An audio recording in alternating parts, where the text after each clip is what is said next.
The blizzard hit Wyoming Territory with a fury that turned the afternoon sky black as midnight. And Willa Jameson knew with absolute certainty she was going to die out here alone. She pressed herself against the side of her broken wagon, her thin shawl doing nothing against winds that felt like knives cutting through her flesh. The horse that had been pulling her wagon lay dead 50 feet away, killed when lightning struck a tree that crashed down on the poor animal. Everything she owned in this world had been in that wagon, and now the snow was burying it all under white death. Her husband had died 3 months ago from consumption, leaving her with nothing but debts she could not pay. The landlord had thrown her out of their small house in Cheyenne, and she had tried to make it to her sister's place near Laramie, but that hope was dying as fast as the feeling in her fingers. She was 22 years old, and this frozen wasteland would be her grave. Through the howling wind, she thought she heard something. A shout, perhaps, or maybe just her mind playing tricks as death approached. She tried to call out, but her voice was too weak, stolen by the cold. Her legs gave out, and she slumped against the wagon wheel, snow already beginning to cover her dark blue dress. Then strong hands were lifting her, and a deep voice was saying words she could not quite understand. She felt herself being wrapped in something warm and heavy, felt the movement of a horse beneath her, felt a solid chest against her back as arms held her secure. The last thing she remembered before darkness took her was the smell of leather and tobacco and a voice saying, "I have got you now. You are safe." When Willa woke, she was warm for the first time in what felt like days. She lay under heavy blankets in a bed that was not her own in a room lit by firelight. Her body ached, and her fingers and toes burned with the pain of returning circulation, but she was alive. She turned her head and saw a man sitting in a chair near the fire, his hat on the table beside him, his dark hair catching the golden light. "You are awake," he said, standing quickly and moving to the bedside. He was tall, well over 6 feet, with broad shoulders and a weathered face that spoke of years spent outdoors. His eyes were a striking shade of blue-green, like water in summer, and they looked at her with genuine concern. He appeared to be in his late 20s, perhaps 28 or 29. "How do you feel?" "Cold," she whispered, though in truth she was finally warming. "Confused. Where am I?" "My ranch, about 10 miles east of Riverside. My name is Fletcher Rawlings. I was riding back from checking fence lines when I found you. That storm came up fast and mean. You are lucky to be alive." "My wagon," she said, trying to sit up. He gently pressed her back down, still out there, buried under snow. "When the storm clears, I will go back for whatever can be salvaged. Right now you need to rest and get your strength back. When was the last time you ate?" Willa had to think about that. "Yesterday morning, I think. Maybe the day before. I lost track." Fletcher's jaw tightened. "I will get you some food. We have beef stew on the stove and fresh bread. You stay put and keep warm." He paused at the door. "I am sorry for any impropriety, but I had to get your wet clothes off you or you would have died from the cold. My housekeeper, Mrs. Chen, she helped with that and got you into a nightgown. She will be back in the morning. She lives in town but could not get back before the storm hit full force." "Thank you," Willa said, her voice breaking. "You saved my life. Out here we help each other." "It is the only way to survive," Fletcher said, then left the room. Willa looked around the bedroom. It was simple but well made, with solid furniture and clean walls. Through the window she could see nothing but white, the storm still raging outside. She wondered what would happen to her now. She had no money, no possessions except what might be salvaged from the wagon, and no way to reach her sister. She was entirely dependent on the kindness of this stranger. Fletcher returned with a bowl of stew and a thick slice of bread. He helped her sit up, propping pillows behind her back, and handed her the bowl. The stew was rich and hot, full of tender beef and vegetables, and Willa had to force herself not to eat too quickly. The bread was soft and fresh, clearly baked that morning. "This is wonderful," she said between careful bites. "Mrs. Chen is a fine cook. She keeps this place running better than I ever could on my own," Fletcher said, settling back into his chair. "When you are feeling up to it, perhaps you can tell me what brought you out in such weather." That storm was not forecasted to hit until tonight, but it came in fast this afternoon. Willa told him everything. About her husband Thomas dying, about the debts and the landlord, about trying to reach her sister Martha near Laramie. She told him about the lightning strike and the tree and her dead horse, about the certainty that she would die alone in that blizzard. Fletcher listened without interrupting, his face grave. "I am sorry for your losses," he said when she finished, "but your troubles are not over. That storm is going to last at least another day, maybe two. After that, the passes will be snowed in for weeks. You will not be able to get to Laramie until spring."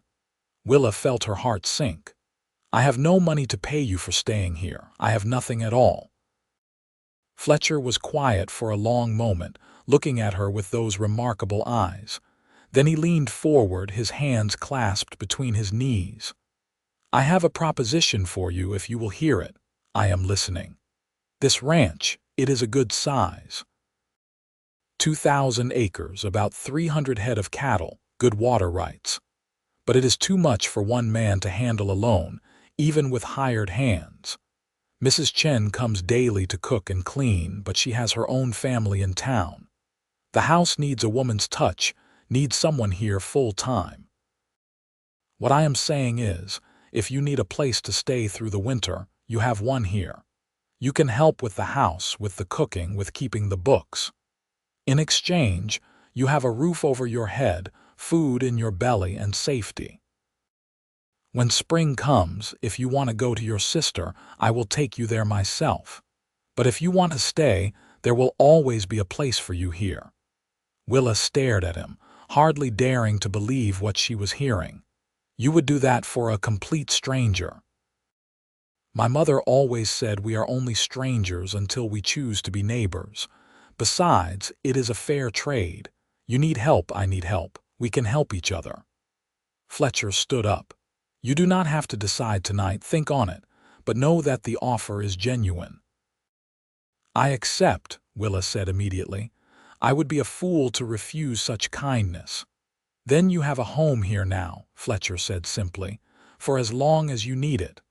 Those words hit Willa harder than she expected. A home.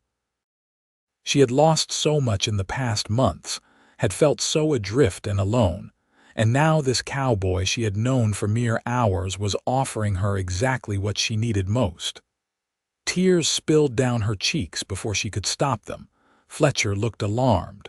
"Did I say something wrong?" "No," Willa managed through her tears. "You said everything right. Thank you. Thank you so much." He handed her a clean handkerchief, looking uncomfortable with her emotion but not unkind. "You rest now. Tomorrow, when you are stronger, we can talk more about what needs doing around here." The storm should break by afternoon if the clouds are telling truth. Willa slept deeply that night, warm and safe for the first time since her husband had died. When she woke the next morning, pale winter sunlight was streaming through the window and the storm had indeed passed. She felt stronger, though her body still ached.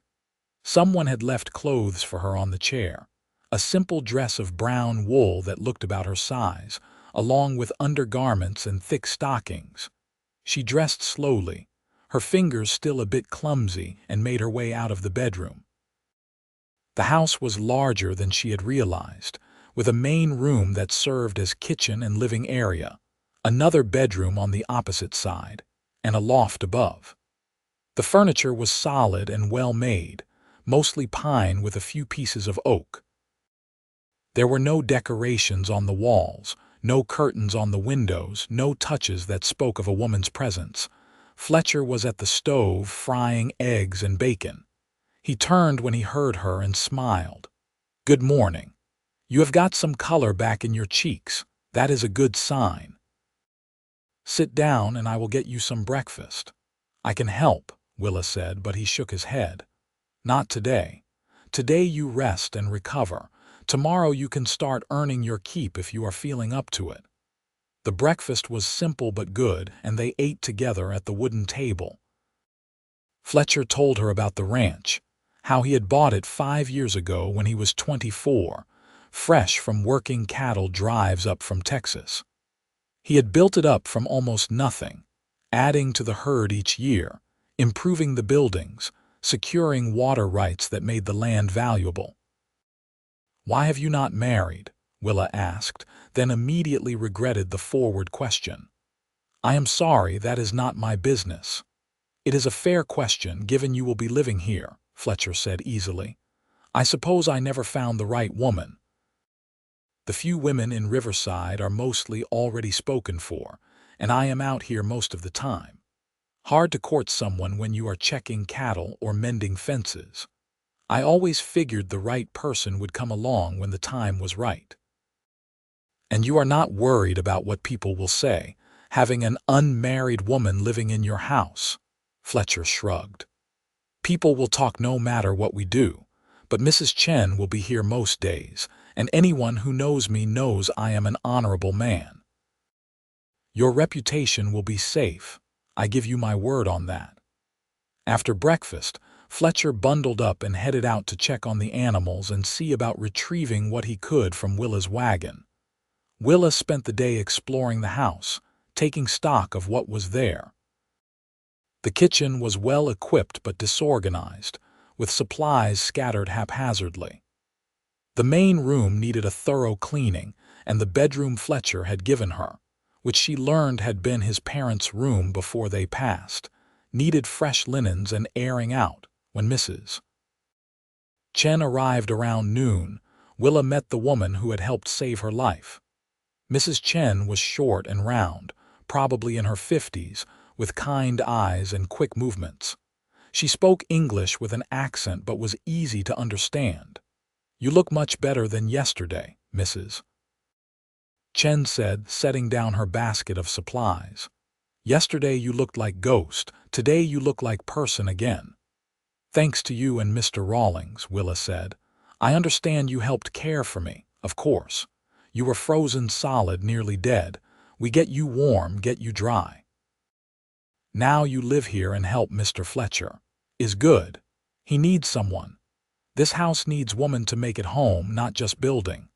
Over the next few days, Willa settled into life at the ranch.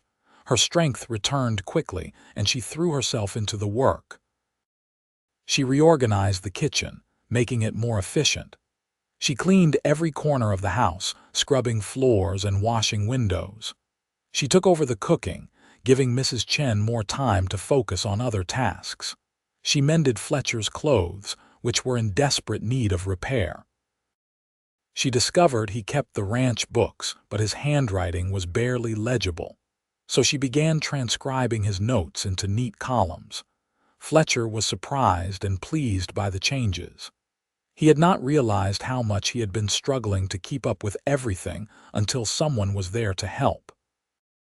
He found himself looking forward to coming in from the cold to a warm house that smelled of baking bread or simmering stew.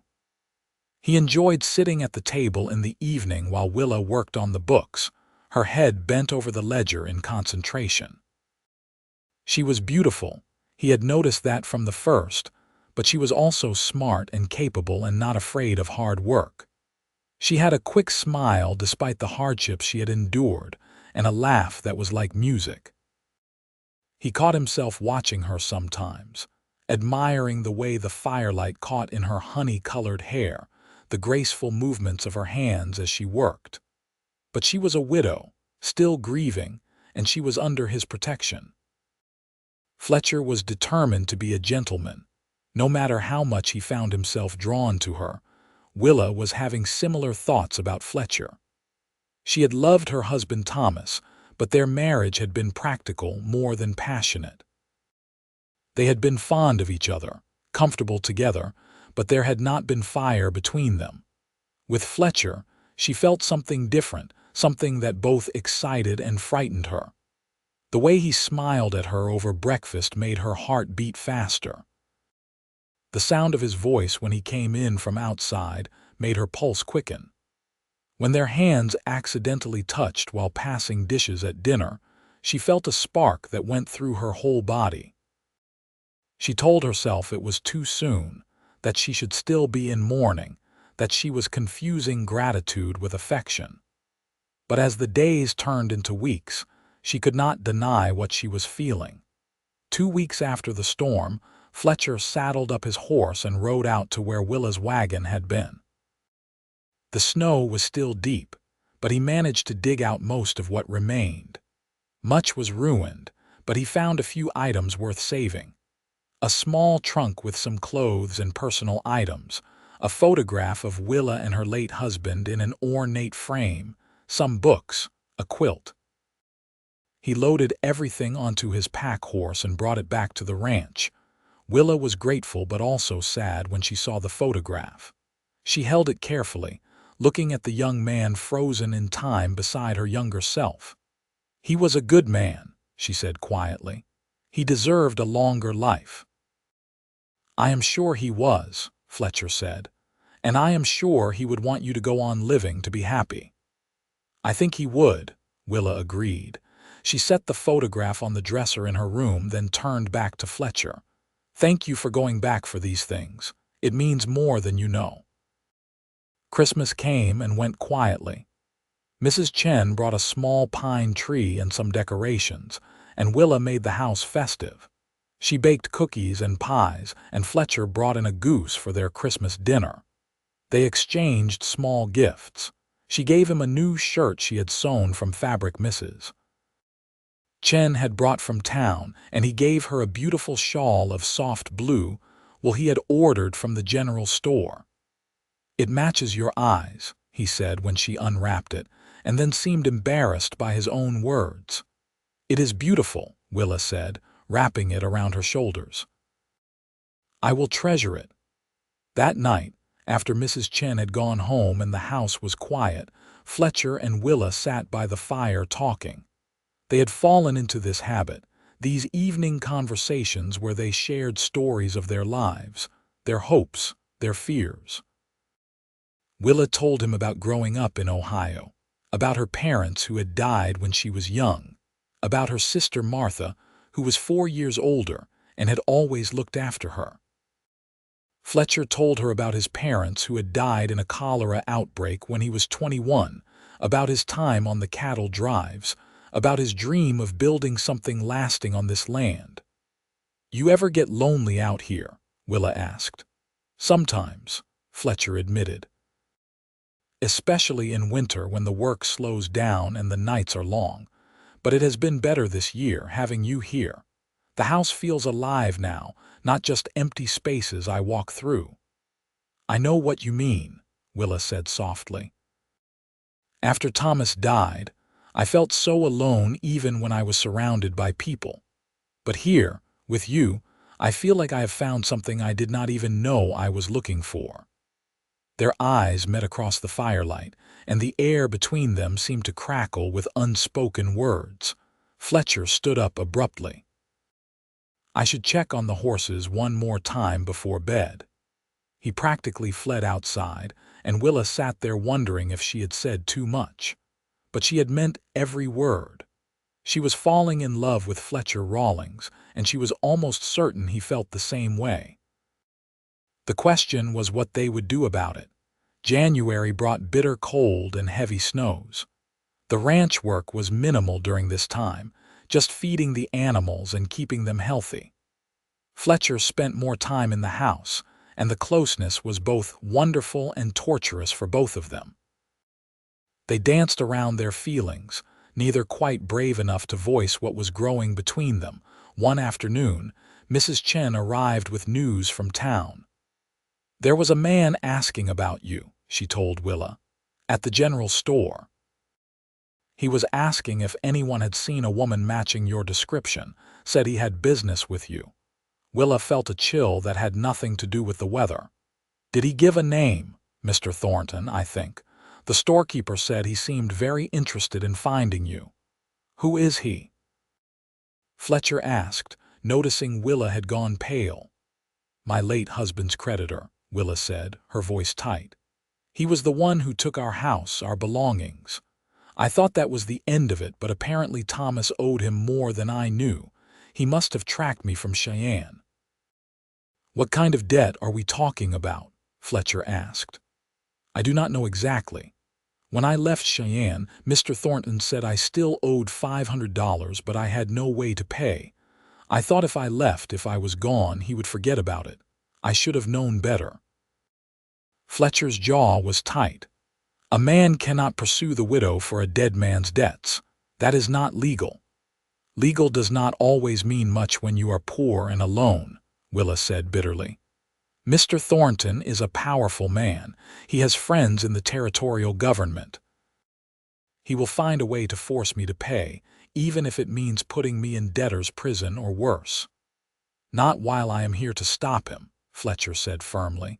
This is your home now. I will not let anyone take you away. But they both knew that if Thornton found her, there would be trouble. Fletcher was just one man, and while he had some standing in the community, he was not wealthy or politically connected. If Thornton truly wanted to press the matter, he could make life very difficult for both of them. Maybe I should leave, Willa said quietly. I could head further west to California maybe. Start over where no one knows me. No, Fletcher said sharply. You are not running anymore. We will face this together. Willa looked at him, and something in his voice made her heart leap. Fletcher, I cannot ask you to fight my battles. He crossed the room to her, taking her hands in his. You are not asking. I am offering. Willa, these past 2 months with you here have been the happiest of my life. I know it is too soon. I know you are still grieving your husband, but I cannot keep pretending I do not feel what I feel. I am falling in love with you. Maybe I have been since the moment I pulled you out of that storm. I know I have no right to say so, but there it is. And if that man thinks he is going to take you away from here, away from me, he has another thing coming. Willa felt tears streaming down her face. It is not too soon, she whispered. I have been falling in love with you too. I tried not to. I told myself it was just gratitude, but it is so much more than that. When I am with you, I feel safe and happy and like I have finally come home. I love you, Fletcher. He pulled her into his arms, and she went willingly, burying her face against his chest. He was warm and solid and real, and she could feel his heart beating hard against her cheek. When she looked up, he was gazing down at her with such tenderness that it made her breath catch. Slowly, giving her time to pull away if she wanted, he lowered his head and kissed her. It was gentle at first, almost tentative, but then Willa wrapped her arms around his neck and kissed him back with all the pent-up longing of the past weeks. Fletcher made a low sound and deepened the kiss, his arms tightening around her. When they finally broke apart, both were breathing hard. Marry me, Fletcher said. I know it is fast, I know people will talk, but I do not care. Marry me and then you will be my wife, under my protection legally. Thornton will have no claim on you. That is not the only reason you are asking, is it? Willa said, searching his face. No, I am asking because I love you and I want to spend my life with you. But I will not lie and say the protection is not part of it. If you are my wife, you are safe. Thornton cannot touch you. Then yes, Willa said. Yes, I will marry you. They were married 3 days later in the small church in Riverside, with Mrs. Chen and her husband as witnesses and the minister's wife standing up with them. It was not a grand affair, just a simple ceremony, but Willa had never felt happier. She wore the best dress she owned, the green one that had been in the trunk Fletcher salvaged, and she carried a small bouquet of dried flowers Mrs. Chen had brought.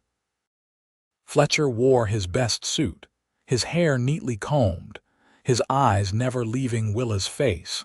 When the minister pronounced them husband and wife, Fletcher kissed her softly, and Willa felt like she was exactly where she was meant to be. The reception was small, just the handful of people who had attended the ceremony, but it was warm and joyful. Several ranchers and townspeople had come despite the short notice, curious about the woman Fletcher had rescued and was now marrying. Most seemed genuinely happy for them, though Willa noticed a few disapproving looks from some of the older women. She held her head high and stayed close to Fletcher, drawing strength from his steady presence. They rode back to the ranch in the late afternoon, the winter sun already starting to set. Everything looked beautiful, covered in snow, peaceful and perfect. When Fletcher lifted her down from the wagon, he did not set her down right away but held her close, looking into her eyes. "Are you happy?" he asked. "Happier than I have been in a very long time," Willa said honestly. "Are you?" "I am married to the most beautiful woman in Wyoming Territory. I would say I am very happy indeed." That night, they came together as husband and wife, and it was nothing like Willa had experienced in her first marriage. With Thomas, it had been dutiful, pleasant enough but not passionate. With Fletcher, it was fire and tenderness combined, a joining that felt like two souls recognizing each other. Afterwards, she lay in his arms, her head on his chest, listening to his heartbeat slow. "I love you," she whispered. "I love you too," Fletcher said, kissing the top of her head. "I will spend every day of my life making sure you know it." For 2 weeks, they existed in a blissful bubble. The ranch work was minimal in the deep winter, so they had time to simply be together, learning each other in all the ways newlyweds do. Fletcher showed her the ranch, pointing out where he wanted to build an additional barn in the spring, where the best grazing land was, where the creek ran even in the driest summers. Willa shared her dreams too, talking about maybe planting a garden, about getting some chickens, about the children she hoped they would have someday. But their peace was shattered when Mr. Thornton arrived. He came with 2 men, both rough-looking and armed, and he rode up to the ranch house like he owned it. Fletcher and Willa were in the barn tending to a cow that looked like she might calve early when they heard the horses. They came out to find Thornton dismounting, his expensive coat and boots incongruous in the simple ranch setting. "Mrs. Jameson," he said, tipping his hat. "Or I suppose it is Mrs. Rawlings now. Congratulations on your recent marriage." "What do you want, Thornton?" Fletcher said, stepping slightly in front of Willa. "Just collecting what I am owed. Your wife's late husband had debts, significant debts, $500 to be precise." "Thomas died with nothing," Willa said, finding her voice. "You took everything we had. There is nothing more to give." "Ah, but debt does not die with the debtor, not when there is a surviving spouse. You are responsible for your late husband's obligations, Mrs. Rawlings. It is the law." "The law says nothing of the kind," Fletcher said coldly. "You cannot pursue a widow for her husband's debts once the estate is settled. You took what there was. That is the end of it." Thornton smiled, and it was not a pleasant expression. "Perhaps we should let the territorial judge decide that. I have friends in Cheyenne who would be very interested in this case. Of course, we could avoid all that unpleasantness if the debt was simply paid." "We do not have $500, Willa said. "No, but you have this ranch. I am prepared to be generous." "Sign over the deed and we will call the debt settled." Fletcher laughed, but it was a harsh sound. "You must think I am a fool. This ranch is worth 10 times what you claim she owes, maybe more, and it is in my name, not hers. You have no claim on it." "Perhaps not legally," Thornton agreed. "But there are other ways to persuade people. Accidents happen on ranches, fires break out, cattle wander off. It would be a shame if something unfortunate were to occur." Fletcher's hand moved to the gun at his hip. "Are you threatening me on my own land?" "Just stating facts," Thornton said, but his eyes were hard. You have until the end of the week to reconsider. After that, I will be filing papers with the territorial court, and this will become much more complicated and expensive for everyone involved. Good day, Mr. Rawlings. Mrs. Rawlings. He rode off with his men, leaving Fletcher and Willa standing in the cold. Willa was shaking, but not from the weather. Fletcher put his arms around her, holding her tight. He cannot do this, Willa said. He cannot just take everything because of a debt that may not even be real. Thomas never mentioned owing him so much money. Men like Thornton, they do not play fair. He probably inflated the debt or added interest that was never agreed to. But we are not giving up. Tomorrow I ride into Riverside and talk to the lawyer there. There has to be a way to fight this legally. The lawyer in Riverside, Mr. Patterson, was sympathetic but not optimistic. Thornton is right that in some cases, debt can transfer to a surviving spouse, especially if there are assets. But if the estate was already settled and you took nothing from it, as you say, then legally you should not be responsible for additional debts. However, proving that in territorial court could take months and cost more money than you have. Thornton knows this. He is counting on you not being able to afford to fight him. So what do we do? Fletcher asked. You could pay him something, negotiate a settlement, or you could call his bluff and refuse to pay anything. If he takes it to court, he might win, but he might not. The judge might side with you, especially since Mrs. Rawlings was clearly left destitute and has already lost everything once. I will not give that man 1 cent, Fletcher said firmly. He is a vulture, preying on widows. We will fight him in court if we have to. But when Fletcher got home and told Willa the lawyer's advice, she was not comforted. This is because of me, she said. Because of my past, my husband's debts. I have brought this trouble to your door. No, Fletcher said fiercely. Thornton brought this trouble, not you. You have brought nothing but joy to my life. We will get through this together. The next few days were tense. They went about their daily routines, but there was always the shadow of Thornton's threat hanging over them. Mrs. Chen heard rumors in town that Thornton was telling people Fletcher had married Willa to avoid paying legitimate debts, painting them both as dishonest. Some people believed him, and there were whispers that made life uncomfortable. But there were also friends who stood by them. Several of the neighboring ranchers came by to offer their support, saying they knew Fletcher was an honest man and that Thornton was known for his sharp dealings. The minister and his wife made a point of inviting them to Sunday dinner, a public show of support that meant a great deal. On the 6th day after Thornton's visit, he returned. This time he came alone, and his expression was different, more calculating than threatening. I have been thinking, he said when Fletcher and Willa came out to meet him. Perhaps we can reach an arrangement that suits everyone. I told you, we are not paying you anything, Fletcher said. Hear me out. I am a businessman, not a monster. I can see that Mrs. Rawlings truly had no assets when she left Cheyenne. Pursuing this in court would be expensive for both of us. So I propose this.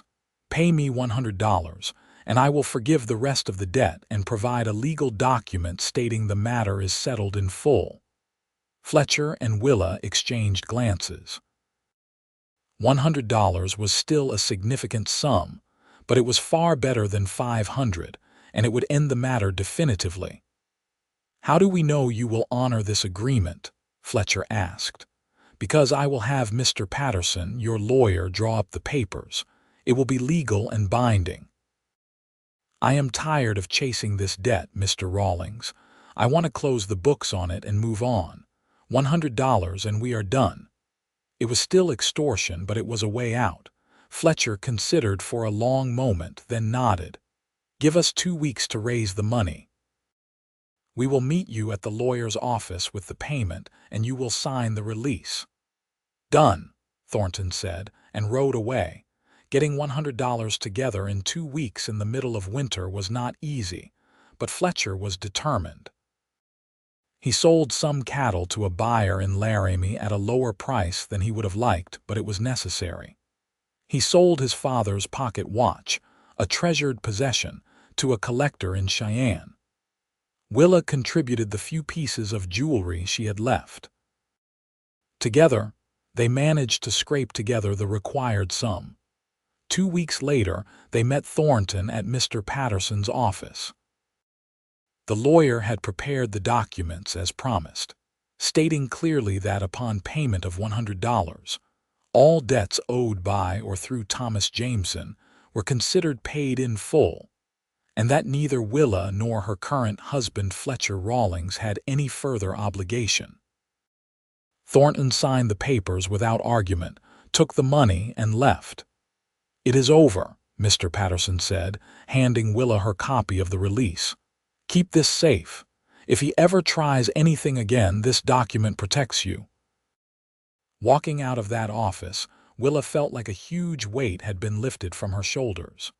She was free, truly free, for the first time since Thomas had died. The debt that had haunted her was gone, and while it had cost them money they could ill afford to lose, it had bought them peace. "Are you all right?" Fletcher asked as they rode back to the ranch. "I am more than all right. I am free. We are free to build our life without that hanging over us." She looked at him, this man who had saved her life in more ways than one. "You gave up so much for me. Your father's watch, money you needed for the ranch. I do not know how to thank you." "You do not need to thank me. You are my wife.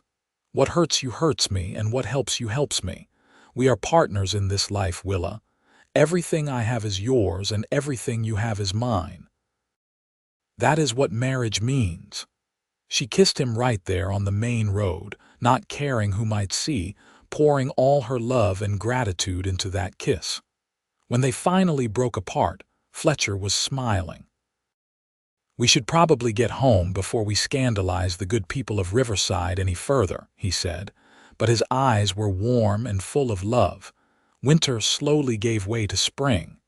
The snow melted, revealing brown grass that would soon turn green. The creek rose with snowmelt, running fast and full.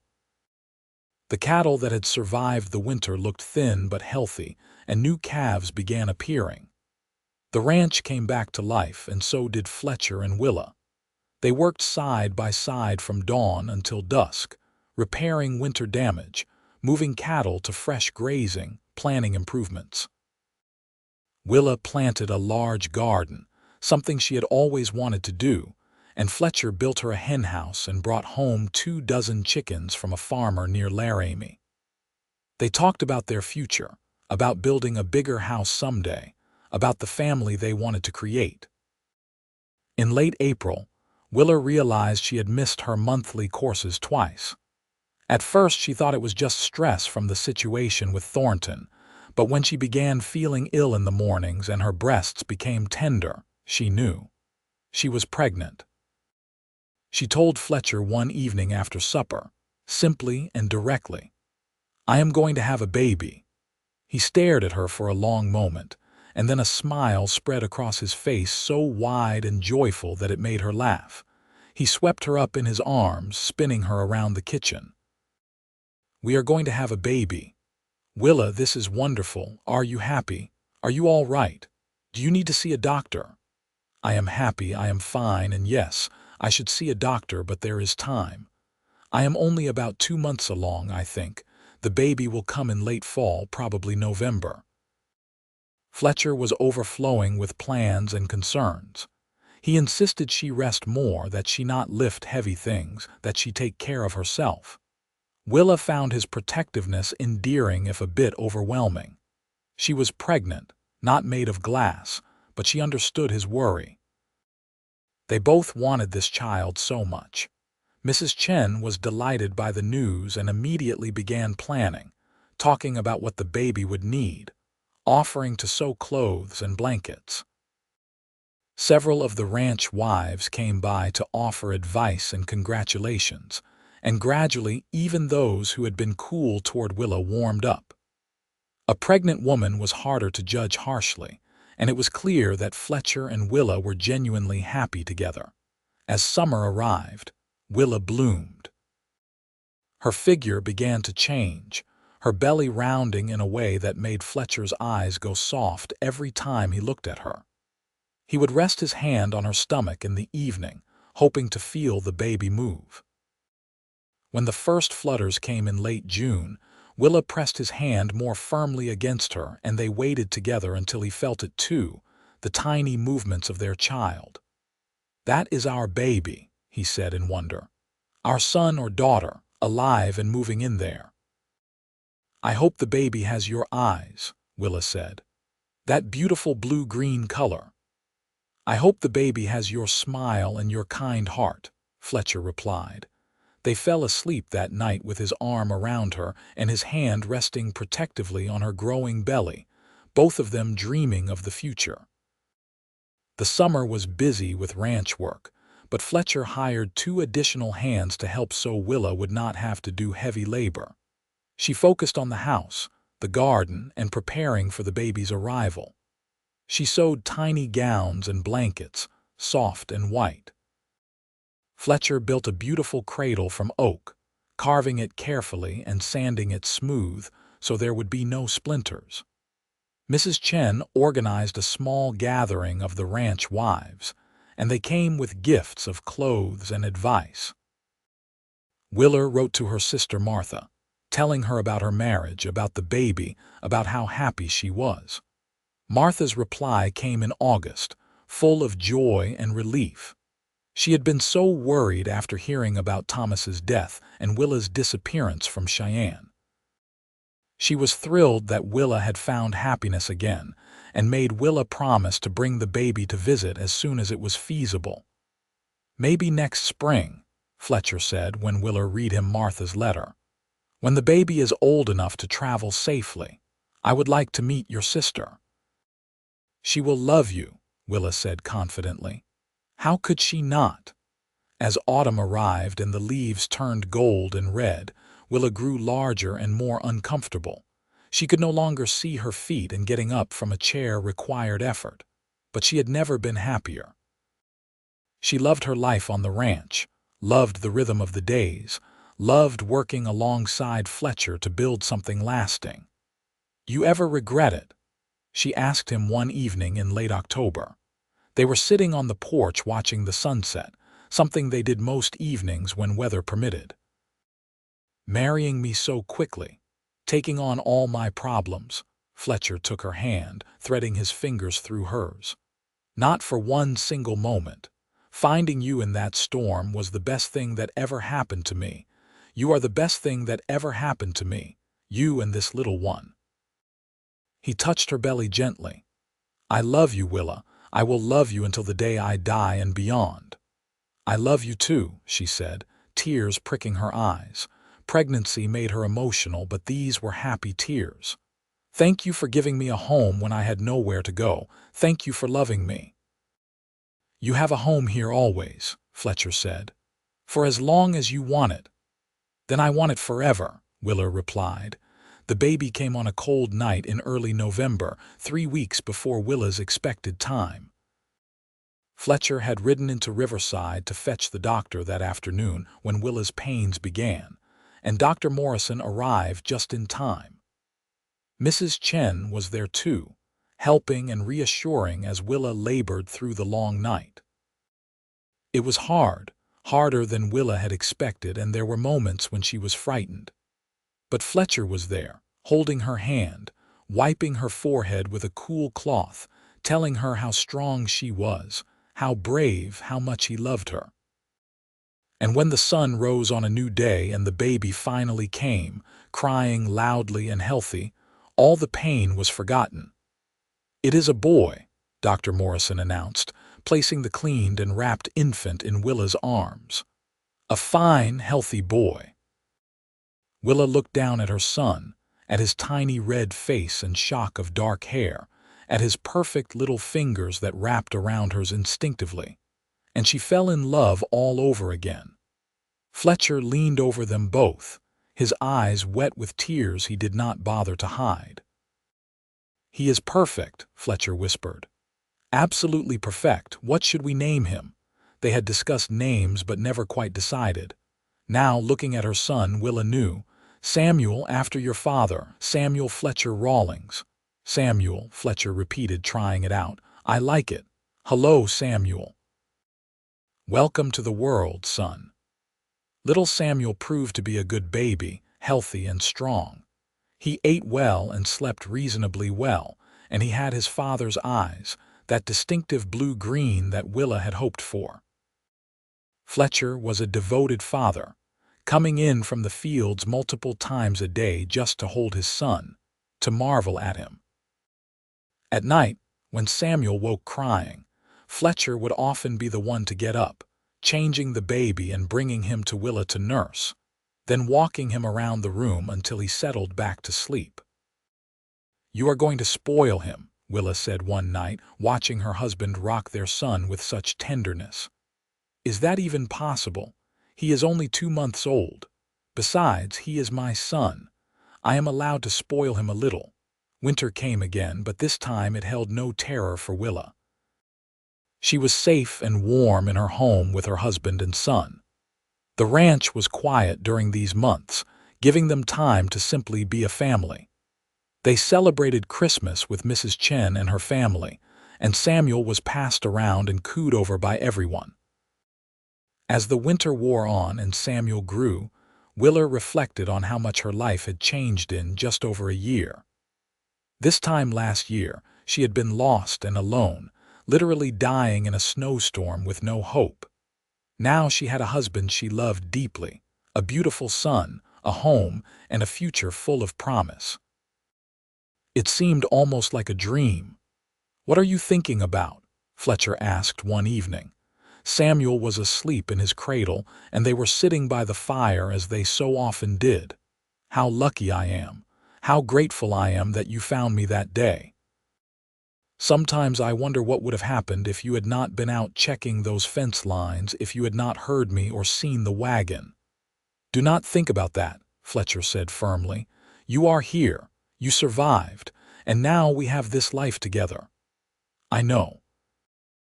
I just want you to know that I see it, I appreciate it. Every day I wake up next to you is a gift." "I feel the same way," Fletcher said, pulling her close. "I love you, Willa Rawlings." "I love you too, Fletcher Rawlings." Spring came again, and with it new beginnings. The ranch thrived, the cattle multiplied, and Samuel grew from an infant into a curious baby who was fascinated by everything. As soon as he could sit up, Fletcher would take him out to see the horses and the cattle, pointing things out and talking to him as though he understood every word. "He is only 6 months old," Willa said, laughing. "He cannot possibly understand what you are telling him about fence lines and water rights. He will understand someday, and when he does, he will remember I talked to him like this," Fletcher said. "Besides, I like telling him things. He is a good listener." That summer, they finally made the trip to Laramie to visit Willa's sister Martha. It was wonderful to see her again, to introduce Fletcher and Samuel, to share stories and reconnect. Martha was married to a carpenter named James, and they had 2 daughters. The sisters spent hours talking while the men worked on some repairs to Martha's house, and the children played. "I am so happy for you," Martha said, holding Samuel and making him laugh. "When I heard Thomas had died and you disappeared, I was frantic. I thought something terrible had happened to you." "Something terrible did almost happen," Willa said, "but then something wonderful happened instead. Fletcher saved my life in more ways than one. He loves you very much. I can see it every time he looks at you. I love him too. More than I thought possible." They stayed 3 days before heading back to the ranch. As they drove away in their wagon, Samuel sleeping between them, Fletcher reached over and took Willa's hand. "That was nice, seeing your family. We should do it more often." "I would like that. And maybe someday they can come visit us. Anytime they want. Our home is always open." The years passed in a gentle rhythm. Samuel grew into a bright, energetic toddler, then a curious little boy. When he was 3, Willa became pregnant again, and this time she delivered a daughter they named Rose, after Fletcher's mother. 2 years after that came another son, Thomas, named for Willa's first husband in a gesture of respect for the past, even as they built their future. The ranch continued to prosper. Fletcher's hard work and good decisions paid off, and they were able to expand, buying adjacent land when it became available, increasing their herd, improving their buildings. They built a larger house, one with enough room for their growing family, but they kept the original cabin as a guest house and sometimes as a retreat. Mrs. Chen remained a constant in their lives, helping with the children, cooking, and becoming like family to them all. The children called her grandmother Chen, and she doted on them shamelessly. The town of Riverside grew too, becoming more established as Wyoming moved toward statehood. Fletcher became involved in local politics, serving on the town council and advocating for the rights of small ranchers against the large cattle companies that tried to dominate the territory. Willa became known for her charitable work, helping other women who found themselves in difficult circumstances, remembering all too well what it was like to have nowhere to go. They heard eventually that Thornton had died in a gambling dispute in Denver, and while neither wished death on anyone, they could not help but feel a sense of relief that the man who had caused them so much trouble was gone from the world. On their 10th wedding anniversary, Fletcher took Willa back to the spot where he had found her that day in the blizzard. It was summer now, and the place looked completely different, green and lush. But standing there, they could both remember that desperate day when their paths had crossed. "I was so sure I was going to die," Willa said quietly. "I had given up." "I am glad you held on long enough for me to find you," Fletcher said. "I am glad for every day since then.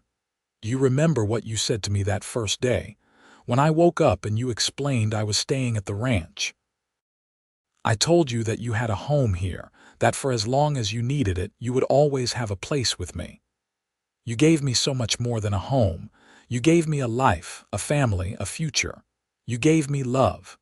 Fletcher wrapped his arms around her, holding her close. "You gave me all those things too. Before you, this ranch was just land and cattle and work. You made it a home. You made it matter."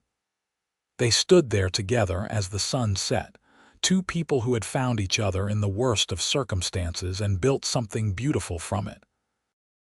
Their 3 children were back at the house with Mrs. Chen, probably getting into some kind of mischief, and they would need to head back soon. But for this moment, it was just the two of them, remembering where it all began. "I love you, Fletcher Rawlings," Willa said. "Thank you for telling me I had a home here." "I love you too, Willa Rawlings, and you do have a home here, always and forever." They rode back to the ranch as the stars came out, side by side, partners in every sense of the word. The house was lit up and welcoming, and as they approached, they could hear their children's laughter spilling out into the night. Samuel was 11 now and already showing signs of becoming as tall as his father. Rose was 8, a thoughtful child who loved books and horses equally. Thomas was 6, energetic and adventurous. Inside, Mrs. Chen had kept the children fed and entertained, though from the flour on the floor it looked like they had been doing some baking. The mess did not matter. What mattered was the warmth, the love, the sense of family that filled every corner of this place. That night, after the children were in bed and the house was quiet, Fletcher and Willa sat together on the porch as they had so many times before. The ranch spread out before them, peaceful and prosperous. Somewhere in the distance, a coyote howled, and the cattle lowed softly in response. "You ever wonder what would have happened if that storm had never come?" Willa asked. "If I had made it to Martha's house that day?" "Sometimes," Fletcher admitted. "But then I think maybe that storm was meant to happen. Maybe it brought you exactly where you were supposed to be." "I believe that," Willa said.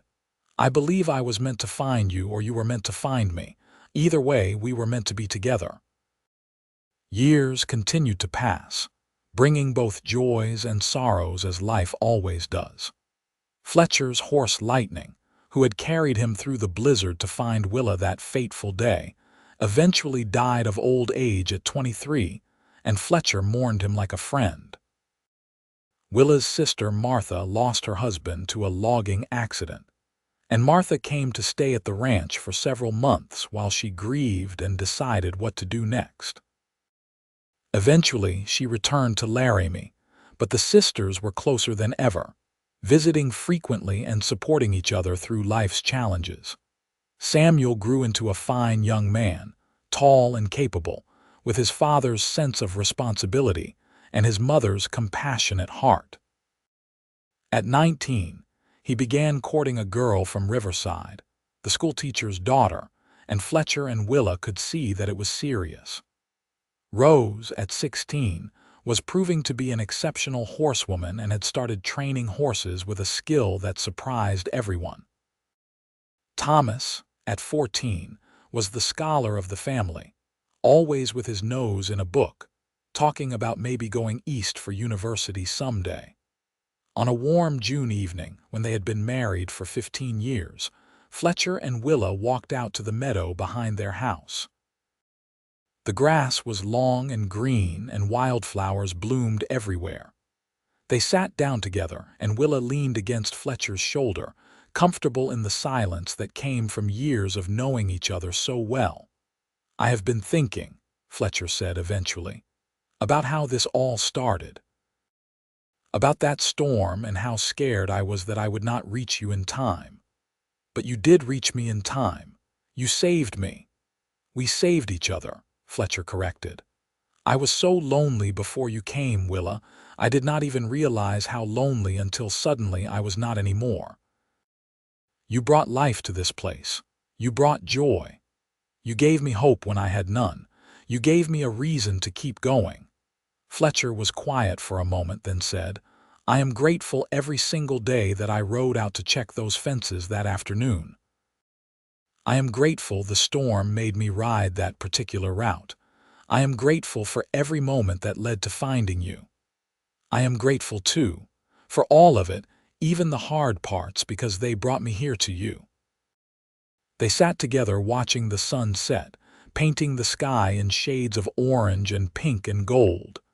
Their children's voices drifted from the house, calling to each other, laughing. The ranch was quiet except for those sounds of life and love. "You think we have done well?" Willa asked. "With the children, with the ranch, with everything? I think we have done our best, and that is all anyone can do. Our children are healthy and happy. The ranch is thriving. We have built a good life here." "We have," Willa agreed, "a very good life." Years later, when their hair had gone gray and their faces showed the lines of a life well lived, Fletcher and Willa would sit on that same porch and watch their grandchildren play in the yard. Samuel had indeed married the schoolteacher's daughter, and they had given Fletcher and Willa for grandchildren. Rose had married a rancher from the next county, and they had 3 children of their own. Thomas had surprised everyone by becoming a lawyer and settling in Cheyenne, but he visited often with his wife and their 2 children. The ranch had been divided among the children, with Samuel taking over the main operation since he had always loved the work most. But they all remained close, all still considered the ranch home, all came back for holidays and celebrations. On their 30th wedding anniversary, the whole family gathered for a celebration.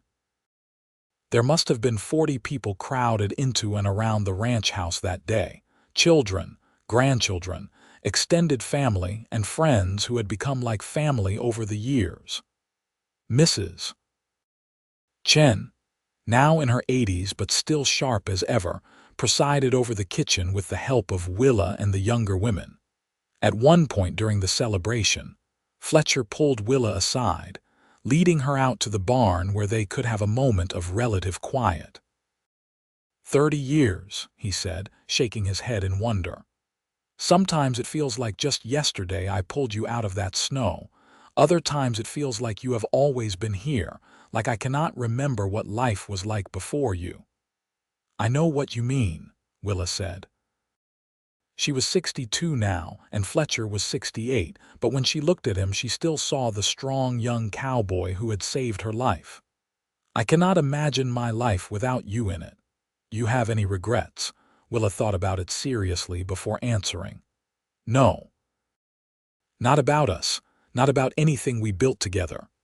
Thomas was a good man and I honor his memory, but you are the love of my life, Fletcher Rawlings.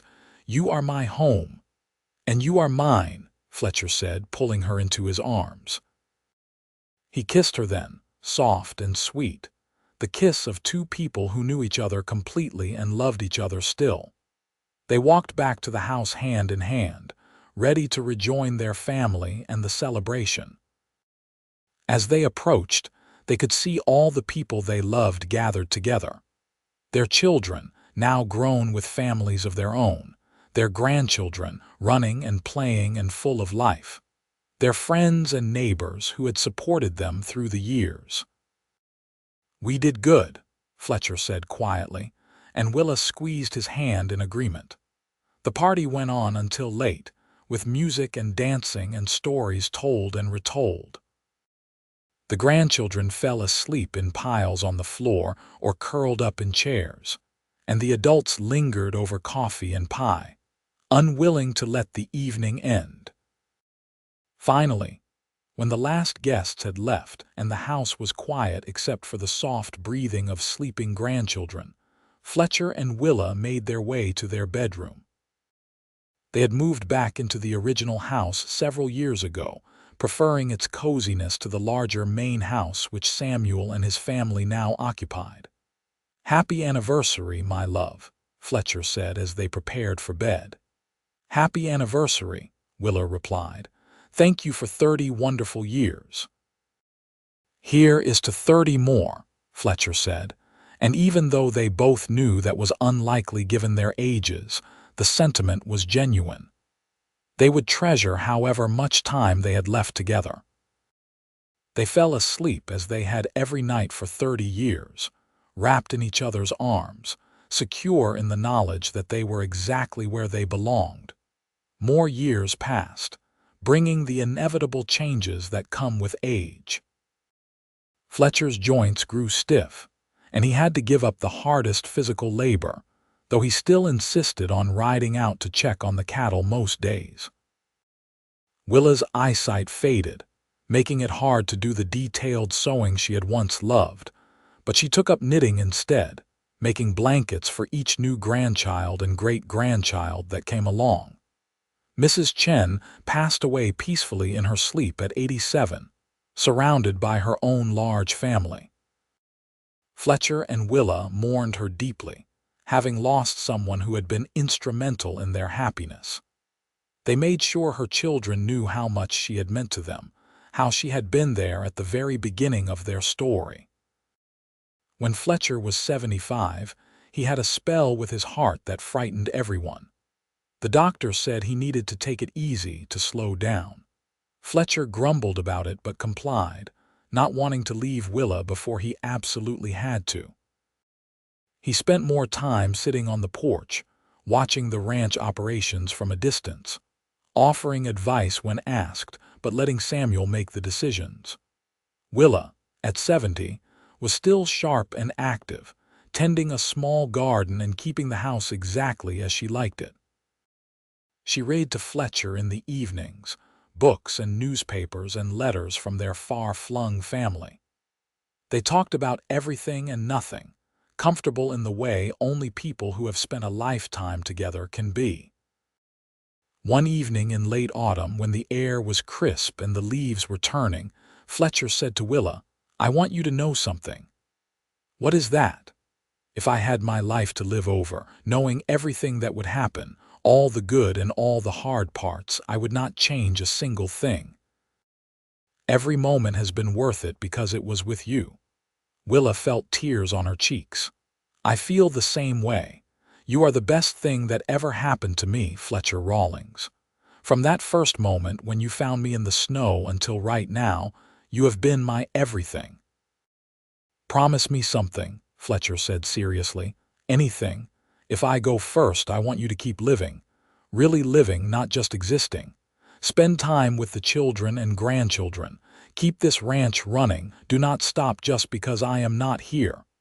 "Fletcher, do not talk like that. We have to talk about it sometime, love.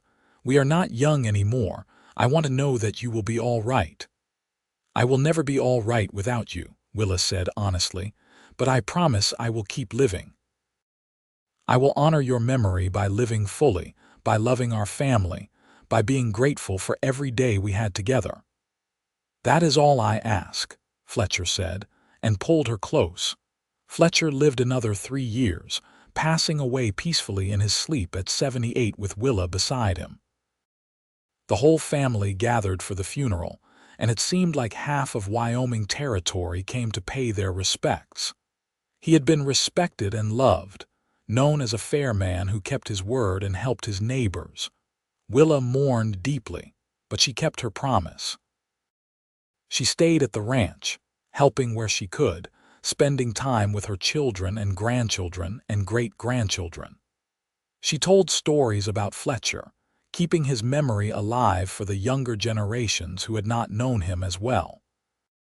She talked about how he had saved her from the blizzard, how he had offered her a home when she had nowhere to go, how that simple act of kindness had blossomed into a love that lasted a lifetime.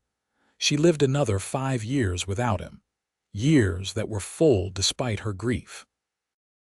She saw Samuel's children have children of their own.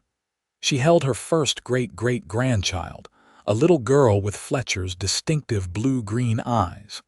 She watched the ranch continue to thrive and grow, becoming a legacy that would last for generations. On a cold December evening, very much like the evening when Fletcher had found her all those years ago, Willa sat by the fire in the original ranch house. She was 83 years old, and she was tired. Her children had tried to convince her to move in with one of them, to not live alone, but she had insisted on staying here in the house where she had known so much happiness. She looked around the room, seeing memories in every corner. There was the table where they had shared so many meals. There was the chair where Fletcher used to sit and read the newspaper. There was the bedroom where they had loved each other and where all 3 of their children had been born. She picked up the photograph from the mantel, the one taken on their 25th anniversary. Fletcher looked so handsome in his good suit, and she was smiling at him like he was her whole world, which he had been. She traced his face with one finger, missing him with an ache that had never diminished. "I kept my promise, my love," she whispered to the photograph. "I lived. I loved. I stayed strong for our family, but I am so tired now and I miss you so much." She set the photograph down and closed her eyes, leaning back in her chair. The fire crackled softly, warming the room. Outside, snow was beginning to fall, gentle flakes drifting down from a dark sky. Willa Rawlings passed away peacefully that night, her heart simply deciding it had beaten enough. When Samuel came to check on her the next morning, he found her there by the fire, a gentle smile on her face, looking more peaceful than she had since his father died. They buried her next to Fletcher in the family plot on the ranch, under a big cottonwood tree they had both loved. The funeral was huge, attended by what seemed like hundreds of people. Children, grandchildren, great-grandchildren, great-great-grandchildren, and people from all over who had known her and loved her. Samuel gave the eulogy, talking about his mother's strength, her kindness, her capacity for love. He told the story of how his parents had met, how a winter storm had brought them together, how his father had saved his mother's life, and she had saved his in return. He talked about the love that had sustained them through 37 years of marriage, a love so strong that even death could not diminish it. "My father once told me," Samuel said, his voice breaking with emotion, that finding my mother was the best thing that ever happened to him. That she turned a house into a home, a ranch into a legacy, and a man into someone capable of great love. I believe he was right, and I believe that my mother would say the same about him. They saved each other, loved each other, and built something beautiful that will last for generations. That is their legacy, and it is a good one. Years later, the ranch would still be there, passed down through the generations. The original house became a kind of shrine, preserved exactly as it had been when Fletcher and Willa lived there. Their great-great-great-grandchildren would play there, would hear the stories of the cowboy and the woman he saved from the blizzard, would learn about the love that built their family. On the mantel in that house, in the place of honor, would always sit two photographs. One was of a young couple on their wedding day, the woman in a simple green dress and the man in his best suit, both looking impossibly young and happy. The other was taken much later, an older couple sitting together on a porch, his arm around her shoulders, both of them smiling at something beyond the camera's view, their faces showing the lines of a life fully lived and deeply loved. And if you asked anyone in that family about Fletcher and Willa Rawlings, they would tell you the same thing, that sometimes the worst storms bring us exactly where we need to be, that home is not a place but a person, and that true love, the kind that lasts a lifetime and beyond, is built on small moments of kindness that grow into something extraordinary. The story of the cowboy who told a dying woman, "You have a home here now," and the woman who had nowhere to go would be told and retold for generations. A reminder that sometimes salvation comes in unexpected forms, that love can bloom even in the harshest circumstances, and that a single act of compassion can change not just one life, but generations of lives to come. Their love story, born in a blizzard and lasting until death and beyond, would become legend in Wyoming, a testament to the power of kindness, the strength of love, and the truth that home is wherever the people who love you are.